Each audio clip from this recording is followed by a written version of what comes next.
We now move on to the presenter who will be talking about humanizing digital creativity. Let me just give you a backgrounder on him. His name is Noor Aziz. He's the Executive Creative Director and Digital General Manager for Draft FCB Malaysia.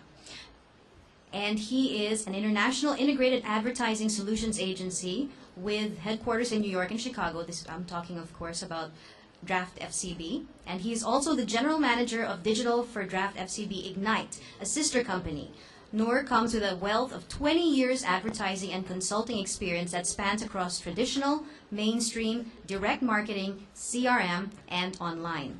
He has been in digital since its beginning in 1996 and is considered a knowledge expert in social media by his peers. He has been a strong advocate of social media for business since before the days of Facebook, Twitter, LinkedIn, and others. He believes that online and digital have always been a socially enabled marketing platform, even in its most basic form of email and text-based messaging.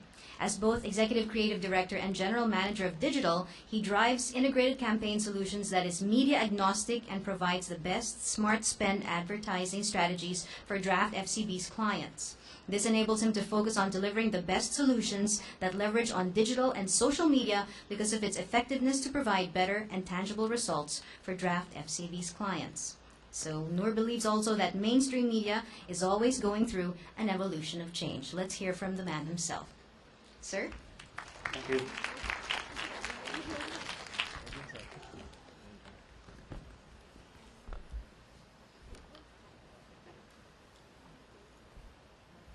The thing about putting two advertising people back to back is that you probably will be listening to the same things.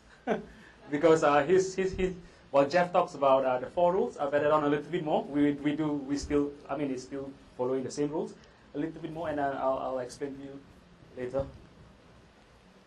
Let's see.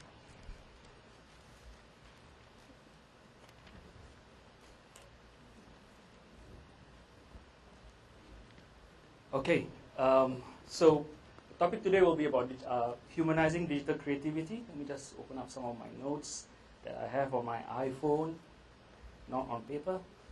Okay,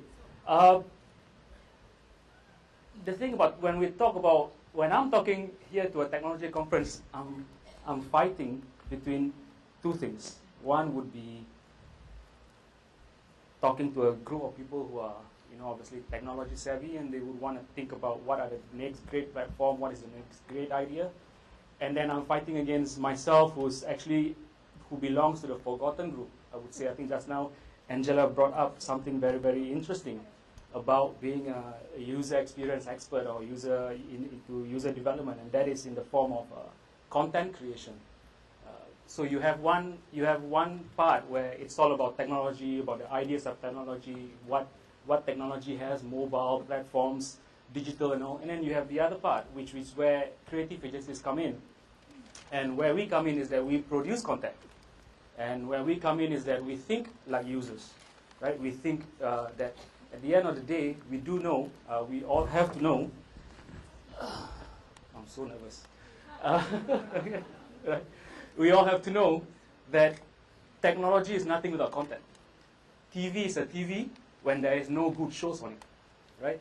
How many times have we switched on the TV and we flip the channels and said, all the channels, nothing to watch, right? And then we see, oops, okay, that's one thing to watch.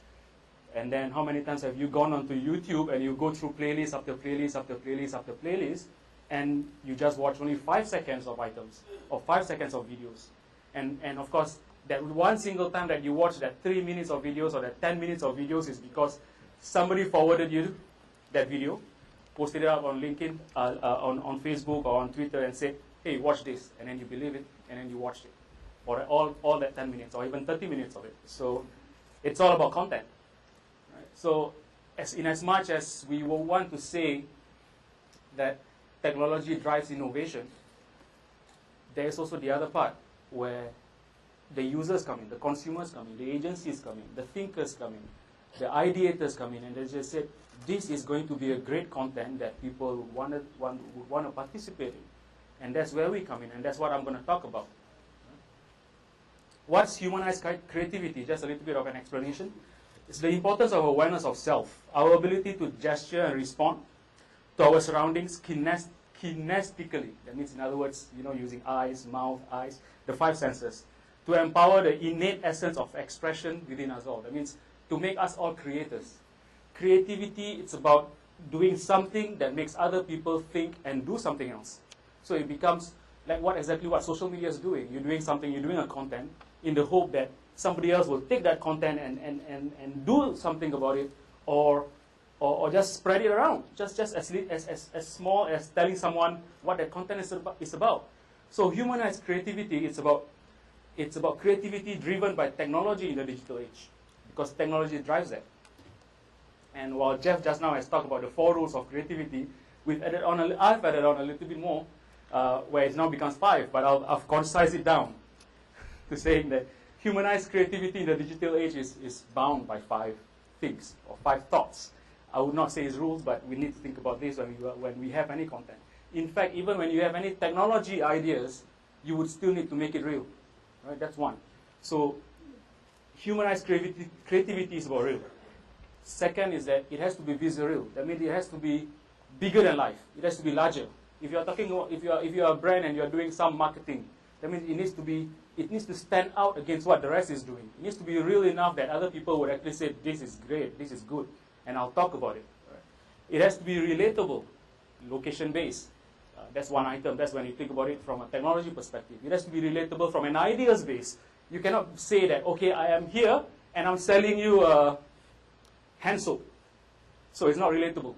So it's relatable when I'm selling you technology, because obviously it's not so much location-based, but it's also in terms of the mindset-based. It has to be social. That means, in other words, it has to be something that people will want to talk about. Right? It has to be something tangible that people can say, okay, I'll share this. Okay, I'll talk about this. In fact, even for the other creators themselves, they would say, I'll do something about it. And it has to be collaborative. In other words, for brands to actually market, or for technologies to actually develop into something that is larger than life, to be visceral, to be Facebook, to be LinkedIn, to be Twitter, it has to be collaborative with the consumers itself. You can't say, okay, I'll put a technology out there, come in and do with it. But then you restrict it so much that nobody can do anything at all. Or people feel restrictive, right? That's what happens to MySpace. That's what happens to Friendster. I know it's still alive, but that's what happened to Friendster. But it's going so much evolution. But look at Facebook. It's evolving towards a point where people feel that, okay, I'm actually contributing something on a platform that we all know does not belong to us, but it is creating something for ourselves. It is that kind of collaboration. So as a brand or as a marketer, if you're doing it, you have to understand that in this digital age, it has to be collaborative. You have to actually employ the users that you're trying to talk to. So when we try to attack a campaign or try to do a campaign, the question that we always have in mind, that I would always ask the team, or that we always think about, is that, is it believable? Are the stories that you tell real? It's not just about putting in a celebrity and just say, okay, here you go, plug this product and tell to the rest of the world to buy it. It used to work before, but it doesn't work anymore. Right? Because when you go into digital itself, people would ask it, okay, why should I believe you? Why? Why would I want to buy this product over something else, or buy the message that you're telling me over another product? Because there's so much messages that's coming in. It has to create a reaction. Does it say, wow, that's good. Wow, it's something that I would believe in. Wow, I would click on it. Wow, I would watch beyond that 5 seconds. Because in the age of YouTube, there's a lot of things at the side, or people will just go down and start looking at the comments and just say, oh, what's all this about? So it has to be beyond that 5 seconds.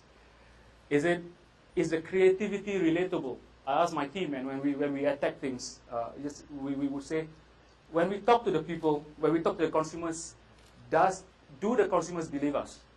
Do we relate to the pains that they are going through? Do we relate to the things that they have in their mind to make them want to do things with us? Does it incite sharing and conversation? Does it allow people to click on I like this enough to share. I like this enough to talk about it. I like this enough to comment on it. I like this enough to actually ask the question about it. Does it incite that? And does it make people want Does it make people want to do things? Does it make people say, oh, fine, I'll share stuff. Fine, I'll click on that button. I like it enough, I'll do it. How many times have we actually gone into YouTube, seen so many ads, seen so many videos, but it just passes us? Passes us, and then there's one video that just basically said, wow, okay, I believe in this. I like the Nike, I happen to like the Nike greatness ad. I believe in it enough to actually post it up on a Facebook wall.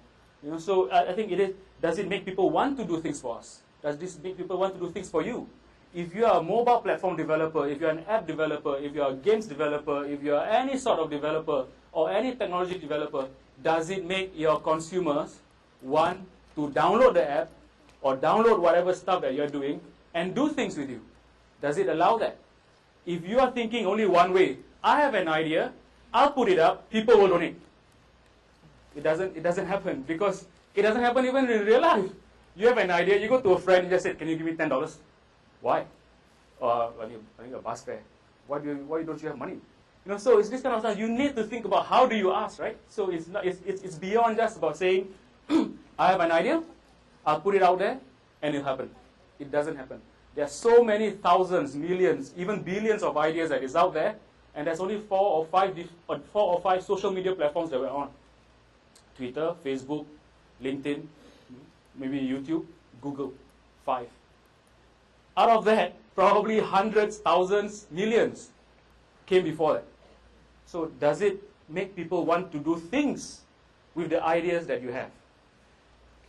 So I'm just going to go through some case study again, as we always do when you have creative agencies presenting. So the Humanized brand, it tells real story. I'm just going to explain a little bit more of the 5 tenets. So it tells real stories, what we have done so far, what this is going to be. I'll show you what Draft FCB New York has done for the milk. Everyone believes, I think everyone here have seen the Got Milk campaign. Right? It ran for what, since 70s, 80s, long time. And then it has to go through a rejuvenation. So it's now going through a set where people, the Milk Foundation were asking, I think it's a bit old, it's a bit dated. We need to be more real. Okay, it was real before, but even the moustache itself, people have just said, okay, it's not real anymore. Right? So it needed to be more real. So a digital campaign was created where we actually get real stories from real athletes, real people who are actually performance athletes, who are real people who are actually performing themselves beyond what we have always thought that we are capable of. And then we turn that into a reality series on digital as well as online, as well as on YouTube.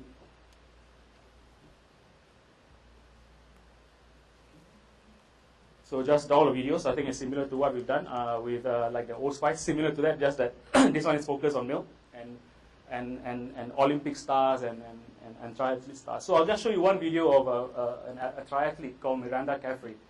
She happens to be my favorite athlete because I'm into sports and I'm into running as well. So she happens to be one of my favorites, so of course, obviously, I downloaded that. So this is how real it is. So we turn it into a web series. Putting in the time and miles is far from glamorous. Ask anyone who's been there. There are no secrets and absolutely no shortcuts. To compete on the world stage, the best triathletes... Okay, so I'll just cut it because it's about 7 minutes video. There's about 4 or 5 videos from each athlete themselves. So there's about 4 or 5 athletes. They all compete at the world stage. They're all triathlons. They're basketballers. So you should go to milkrefuel.com. Okay, from Adrian Lingwood. I'm starting training tomorrow with a local club, doing cycling and running. Please, any advice, please? It's kind of a general question. But yeah, I mean, I'm glad you're joining a tri club. It's always good to have other... Okay. So that's another set of series of videos where you actually post. We actually ask people to actually post their training regimen online or training questions online. So it became not only about the stories of the athletes themselves, but it also became stories of how you can actually learn from the athletes. So that's one way that we can actually make it that we actually make it believable, make it real stories of real people. It's not here, but we ran a campaign also, a digital campaign also in Indonesia. It was a great hit because we employed a celebrity, but the celebrity was giving birth, so it was for Zwitsal, for Unilever Zwitsal. So the celebrity was giving birth, and then we basically got her to blog and do video blogs of her birth all the way to the child becoming 1 year old. So again, it was a hit with moms. It immediately became Unilever's #5 global website hits, because obviously Indonesia it's a big market. So it became Unilever's #5 global website hits because people were just coming in and reading her blog and understanding how it is to actually take care of a kid from 0 month all the way to 1 year. So it's not about just putting, where it used to be 70s, 80s, 90s, where it used to be just having a celebrity just do something in the hand, put out an ad, and just say, yes, it's done. Okay, so now people are just saying, why? Because online itself is where people are saying, okay, engage with me a little bit more, right? Tell me what it is that I should do with you. The humanized brand creates a reaction. I'm going to show you a showcase video for DAO, the idea being solutionism itself. This is the story of how one of the world's leading science-based solutions companies launched an idea called solutionism, the belief that together, science and humanity can solve anything. But how do you show the world that we truly can solve anything? A giant problem that needed a giant solution. Presenting Giant Chalkboard, the world's longest, largest, and only human equation. A tribute to scientific and human achievements hidden in math. We assembled a team of mathematicians, scientists, and PhDs to help create an equation so long it took 5 days to write out, containing everything from historic milestones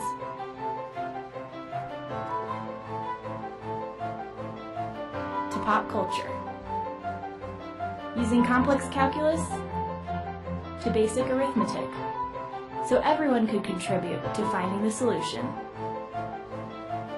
Well, I haven't actually read the equation. I'm not sure I could. But I think the idea is terrific. But the 90,000 people who walked by every day was just for starters, because this wasn't just the talk of the town. It was the talk of the web. Using Twitter and Tumblr, we challenged the world to solve the equation and decode the achievements, all 131 of them. With real-time updates of the equation's progress, clues, and nods to correct guesses, participation spread to 5 continents and 94 countries as the equal sign grew closer. Really caught my eye. It was so interesting, very different. Well, I can't wait to see what it is. With the eyes of the world on giant chalkboard, the answer was revealed. The sum of all these achievements? 7 billion. The population milestone our planet reached that very week. Proof that together, we can solve anything. So this was visual because it actually requires people to just say, this is a message for you, do something with it, or think about it, what it is. So it's not saying, okay, here you go, buy us, think about us. No, it's not. It's actually bringing people in and say, what is that? Bringing people's curiosity together and just say, I want to know what that is. So within 5 days, that were the results. And then, of course, obviously, it got extended into other, the online channels itself extend the campaign into making it a little bit more believability and more real with online videos. The humanized brand is relatable. I'm going to show to you another showcase video. This is done by the Malaysia office, the team, and it's a really nice thing. How would I like to say it? It's technologically driven. It's geolocation based. It's mobile application and mobile web app. So it's very much a music download application. But instead of approaching it just saying, okay, we have a music store, come to our music store, download music. What we did was that we actually brought music to where the people are. That means, in other words, I was running yesterday in, I think it was the Ayala Park. So I was doing some labs and I thought, wow, this is a cool place if we can actually launch this idea. Because this idea was launched for Malaysia, for Telecom Malaysia, and then it actually became a hit because actually people actually like it. So I'll show you what the campaign was about.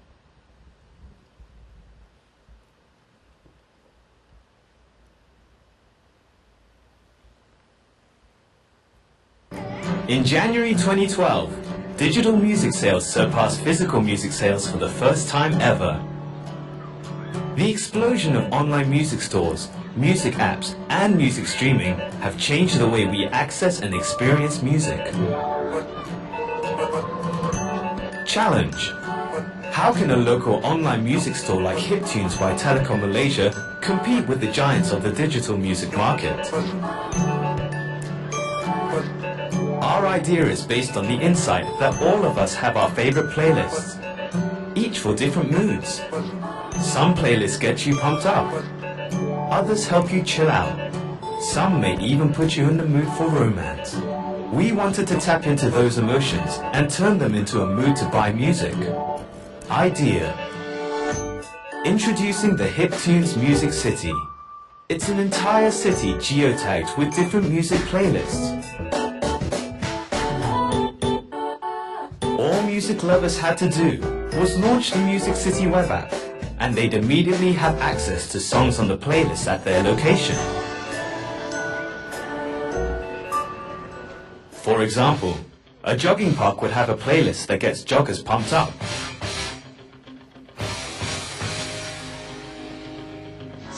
On the train ride to work, our playlist helped take away the Monday blues.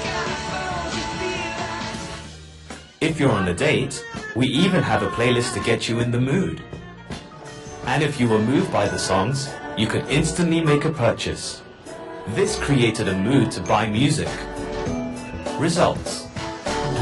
During the duration of the entire campaign, individual digital tracks purchased increased by 22%. Album purchases also increased from 0 to 3 albums per buyer. HipTunes Music City, the music store at every corner. I think that's just everywhere. So I think this is the same. You have to be everywhere. So it's not about saying, I have a music store, I have an application, come down, buy. Doesn't work, because obviously you need to be where the people are. Because the consumer says, why should I go to you? Because I have iTunes, I have Amazon, I have other stuff, I have torrents. You know, I download for free. So, but instead of that, what we did was that we make it a little bit more interesting. Right? We make it available wherever people want to be. Right? We give them a taste, just saying that, okay, here you go, a list for you, and then if you are interested, please do purchase it. The humanized brand make people want to share the stories. Just show to you a Christmas campaign that our Draft FCB Europe did. It is called the fastest Christmas card in the world. I don't know, have you guys seen this? I think it was a viral hit. This was actually an actual Christmas card that was sent to key influencers, key BMW owners, or key BMW fans, and then they are asked to basically forward it to their friends, saying that this is the fastest Christmas card in the world, and with the message being, find out what happened, and then share it with your friends. BMW, the fastest Christmas card in the world. The task: to create a Christmas direct mailing for BMW clients.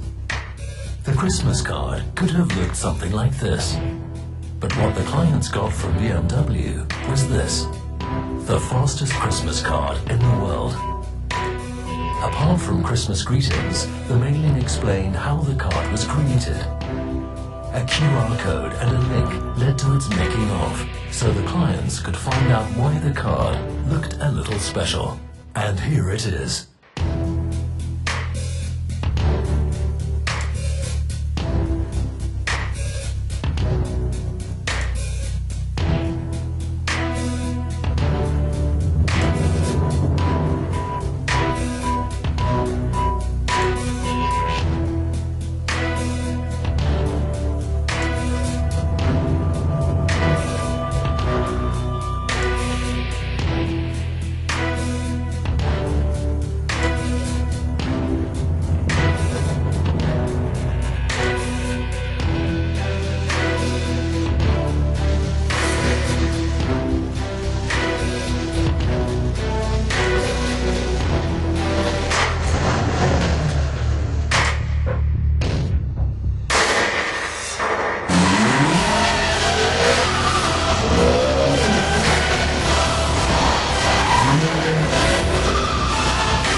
direct mailing for 5,000 Swiss BMW clients went viral. We generated over 45,000 comments in social networks and over 23,000 Christmas card downloads from 106 countries. In short, the new M5 was on the wish list of over 500,000 car enthusiasts.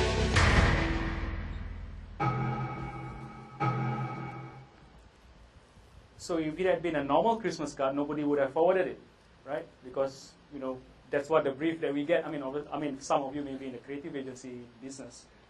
You get it every year. They say, okay, we have a Christmas card to do. Let's turn it viral. You know, so if it had been a normal Christmas card, nobody would have forwarded it. I think it has to be something that people would want to talk about, people would want to share. Our last one, my last one, the Humanized brand is collaborative. I think this one would actually answer two questions just now related to music industry and how the telco can actually support the music industry, because I think that was something to do at the beginning, right? When MVP had to answer that. This one would actually answer it. It was a brief that we actually attacked for Telecom Malaysia. Just to give you a little bit of background, Telecom Malaysia is about a 40 or 50-year-old brand. It's landline, very much what people have used, and because everyone's shifting towards mobile communication, and Telecom Malaysia has been forgotten. So what we did was that we wanted to actually make Telecom Malaysia resonate again with the younger audience, with the 18 to 25 youth audience. And then we thought of using music as a way to do it. So I'll show you the showcase video for it. This is Telecom Malaysia. It's Malaysia's premier fixed-line telephone provider. And it was facing a huge problem. People were moving with the times, and TM was becoming dated and irrelevant. The telecommunication industry has become very crowded and fiercely competitive. And with more and more youths going online and mobile each day, it was crucial for Telecom Malaysia to rebrand and build a personality that is relevant to the youth. But even when Telecom Malaysia rolled out the fastest internet broadband speeds in the country, the youth still did not have an affinity with the brand. The challenge. We needed to excite the youths and change their mindset about the brand. The insight. We built our solution on the insight that youths use technology not to be fed. Instead, they use technology to create new content.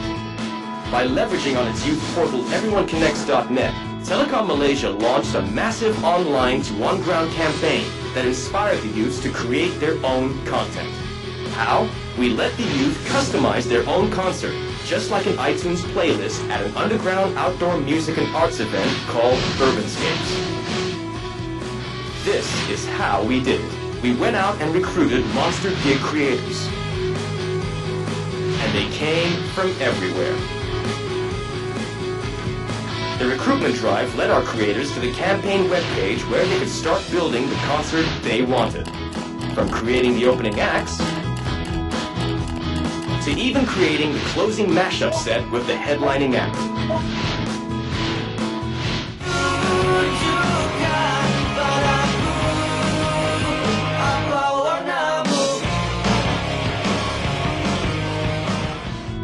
We also activated the voices of the band's fans. Not only did they speak up, they were our biggest promoters of the event. This digitally led campaign struck a chord with the youth, hitting 4 million votes submitted in 3 weeks. As a result of the phenomenal votes and website visits, TM's server actually crashed, not once, but twice during the campaign period. On the event day, we had live streaming, live pictures, real-time Twitter feeds, live videos, and live webcasts for fans who couldn't attend the concert. This campaign achieved 2 great landmarks. Urbanscape saw a record attendance in its 9-year history, and through this campaign, TM is proud to help build the first and only all-day user-generated creative arts festival in Malaysia, which proved that connections do make anything possible. So what about TM's brand image? It shifted from this to this. Here are the full results. 8 times increase in brand perception that TM is a young brand. 3 times longer time spent on campaign website. 30% increase in attendance. 32% increase in Facebook fan base. 21,280 unique visitors on everyoneconnects.net. 4 million votes submitted. So I think that the 5 illustrations just now basically showed that it's not about the technology that came out. I think a lot of the stuff, especially technologies, are pretty generic. I think what actually differentiates one technology and one against the other technology is the content that you actually have. And obviously, I think from where I'm coming from, the creative agencies happen to be the core creators of the content, powered by brands, of course. And then from there, it collaborates with the users, with the consumers itself, to make the content even more bigger and better. YouTube would not have been where it is if there were no content. If it were to be just MeToo, and all the content shifted there, it would be MeToo. Friendster would be great if nobody moved over to Facebook. So I think at the end of the day, platform is one, technology is one. It's about having the creative content or creating that creative content or getting people to actually create that creative content. Just a little bit of just a recap. It's about humanized creativity in the digital age. It's about real stories or making the stories real. It creates a visceral reaction. It must get something out of it. You must get people looking at it, wanting to do something with it. It relates to the audience, so it just cannot be, okay, I'm geolocation, but it doesn't relate to the audience at all. It needs to relate to the audience emotionally as well as physically. It lets the idea be social. That means the brands or marketers must actually be brave enough to say, I will let my content be shared. I will let my content be co-created by other people. That leads to the last one, which is, it is collaborative. Actually, like what you've seen in the Telecom Malaysia example, where it could have just said, okay, we'll do a sponsorship or a concert, we run a contest, people will just turn up, and voila, that is what everyone else is doing.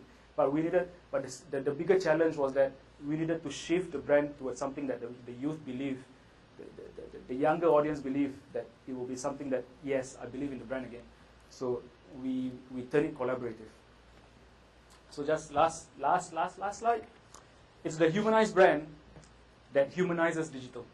So technology is very hard. Technology is a platform. Technology is codes, right? It's the humanized brand, it's the content that humanizes it. Because if not, then it becomes like what we've always seen, right? It's about the ideas that actually lives with it. It's about how you actually get people to actually get things done for you. Thank you. All right, thank you very much, Noor. Maybe we can ask you to sit for a few minutes. Don't be shy, it's okay. The audience is very friendly. I'm nervous. Okay, do we have any questions from the audience? Yes, please. Good morning, Mr. Aziz. Good morning. My name is Cecil Tizon. I'm with iGateway. We are content providers in the industry. I wanted to ask, before coming over, I'm sure you're within the region, so I'm sure you've taken the time to study the Philippine advertising landscape already, and how we use this in how we implement advertising in the market. I just wanted to find out your thoughts on how we can make digital marketing more of a frontliner as opposed to something incremental, for local businessmen. In the first talk, MVP mentioned that, it relies heavily on CEOs, which is a fact. So how do you think we can convince CEOs, to make digital marketing more, or give more budget, make more budget for digital marketing? I think it should be seen not so much as, okay, I want to do digital marketing. I think you need to actually see it in terms of what results do you want to get out of it. Because the truth is, especially in the region of Southeast Asia, or even the larger Asia space in general, mainstream media still plays a very strong part. Number one, obviously, the CEO would have to look at it. We do handle also FMCG clients, and we've had discussions. The CEO will have to look at it in terms of where are the digital product heroes. Product heroes that can actually go into digital, because not all products, not all marketing budgets can just be easily shifted into saying, okay, I'll park money into digital and we'll do magic there. It really depends on what results do you want to get out of it. If it's retail-oriented, retail-centric, if it's that, or even if it's just awareness-based, Because if you are looking at awareness, then obviously you have to go mainstream. If you are looking at social base, I mean basically brand talkability, then it's obviously digital. It really depends on how. So I can't give you a specific idea in terms of how do you convince CEO. It needs to be taken on a task by task basis. Even content creation itself. I mean, coming from where you are, because you're a content creator, you can't have one content that can that you can actually plug it against every product that you want to. You really need to look at the kind of product that you're trying to work with or collaborate with before the content that can actually be crafted towards that. Okay. Well, what you've presented is very interesting. You know, these geo fencing platforms that are location based, but somehow I would think the local businessman would presume this would be very expensive. It sounds very intimidating. So it may take time for them to adjust to that. What are your thoughts? I agree. It's totally, and that's where I think the magic happens, right?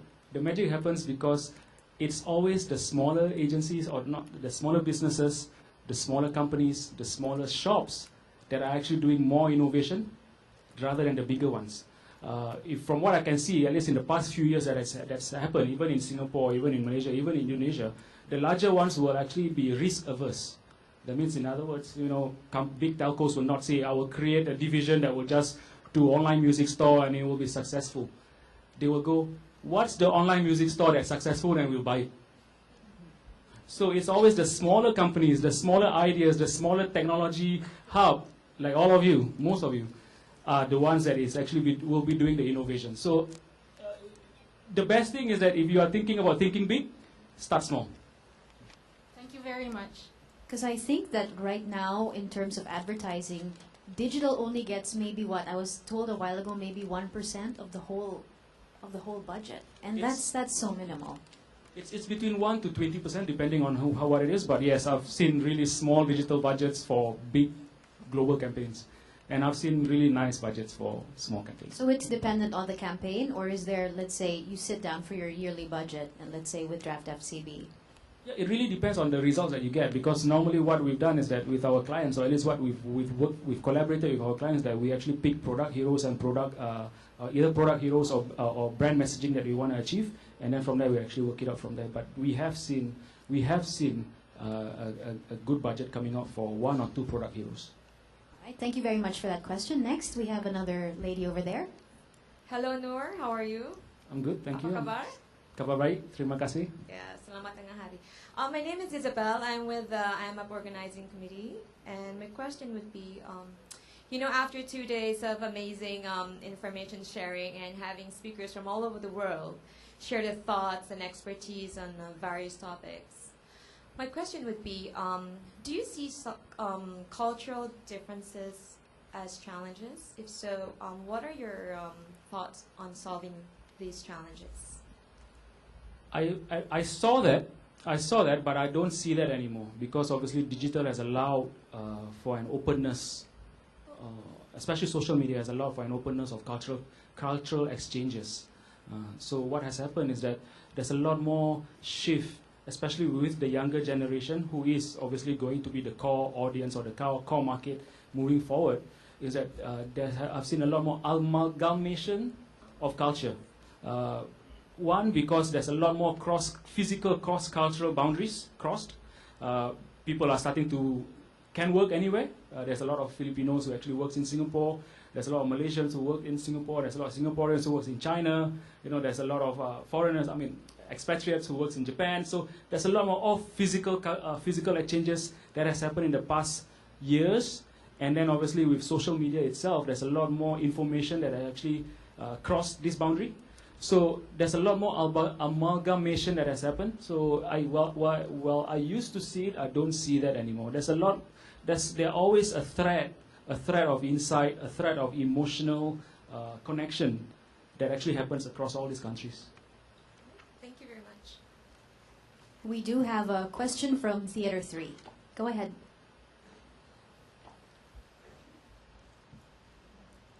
Oh, we can try another microphone perhaps. There you go. Hello, sir. I'm Tamia Sena. I currently work for a small shop. It's a creative digital agency named Propel Manila. So my question is, I'm sort of new to the industry and that I'm still trying to have a feel of what digital creativity really is. And pretty much like in my 2 years of working here is that I feel like it's just a really, really cool way of doing activation and making consumers experience something, the brand, through online and relationships. My question is, as a creative, is there a big difference to how above-the-line creatives ideate to digital creatives? Parang is the same, is the importance to the big idea the same as how ATL creatives ideate and digital creatives ideate? Okay. I'm sorry, you may sound like as though I'm plugging in the agency, my agency, but actually I'm trying not to. Draft FCB itself prides itself on the platform idea. That means the idea that the team comes up with, that the strategy comes up with, must always be able to work across every different touch of media, every different touch of platform. We approach this and we call it, and I always tell my team to say, you know, what's the platform idea? What is that single word or that two words that describe the whole idea that can be taken off by every team? You know, whether it's the same agency or we can pass it on to other agencies or smaller agencies for them to carry through, just that single platform idea. There is differentiation, unfortunately, within some agencies, that's one. And also there is also differentiation, as you clearly illustrate, where even your agency itself say, and you started off saying, I'm a small digital agency. You know, because you basically compartmentalize yourself into thinking, I only think digital. Right? But what if you had to just say, okay, we are a small agency, and we think for every platform, right? We just, of course, obviously we work on either A, smaller budgets, but we love to work on big budgets, or B, we'll just take on any brief, and then we'll try to attack it with a drive towards digital, not saying that we are a digital agency. So I think it really comes down to the thinking and the mindset of the people itself. So not so much whether the industry wants you to think digital or not. I think it really comes from the people that makes up the agencies, whether or not they actually are willing to remove the word digital from their thinking or remove the word mainstream from their thinking. They actually just say, I'm a creative, I'm an agency, and we work on campaigns or we work on ideas that cuts across all. Thank you very much. We do have one from way over there. Yes, please go ahead, ma'am. Hello. Yeah, I'm Minnie from Rising Tide Mobile Entertainment. We know very well that Philippines, among other countries in Southeast Asia, we face challenges in terms of infrastructure. So maybe in terms of technology, we know very well that more than 90% of mobile users in the Philippines are currently still shifting into smartphones. And the other one would be infrastructure in terms of connections, maybe Wi-Fi, although we're very much improving on it. Can you give us maybe tips on how to create campaigns that will be effective? And aside from that also, which will create return of investment?